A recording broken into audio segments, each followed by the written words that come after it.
السلام عليكم ورحمة الله وبركاته. جرجرتو قدوغا مجلسة حواسة بهورمي أبنان نوشي مراو دولي سينا علماء إسلاما لكتي في اتباس وأكما جميعتي فتجران هرأس سينا حيو إسلاما في قوت إسلاما كنته أبا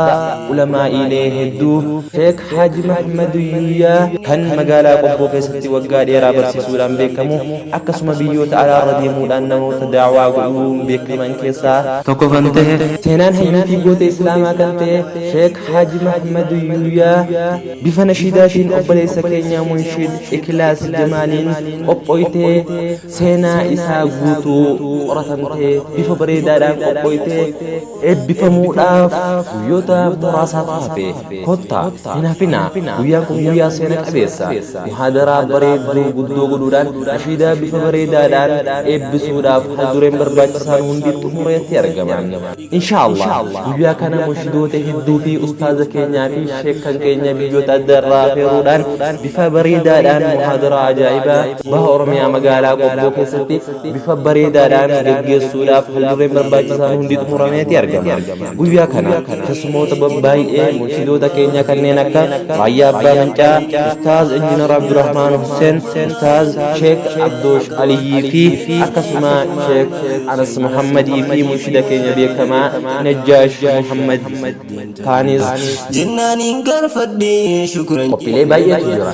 هنا بيانكم ويا سيرك أبيسا مرشدوتا باي في أستاذوتا كينيا كنغرغرا بيوتا غرغرا إراتي رودان سينا حاج محمد يويا بفاك إنداواتي بفبريداتين قبل سنة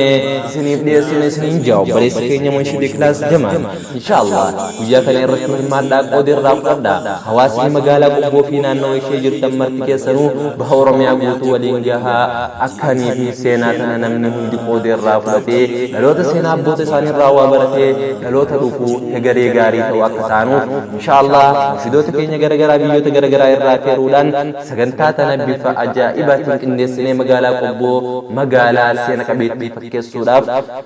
guyyaa kuni guyyaa filatamaadha ammallee ulamaawwan keenya kanneen akka Sheekh Amin Ibro Sheekh Musa Su'ala fi Sheekh Jamal Ali fi ulamaawwan biyyoota garaagaraa irraani inshallah guyyaa kana irratti namoota baay'ee fi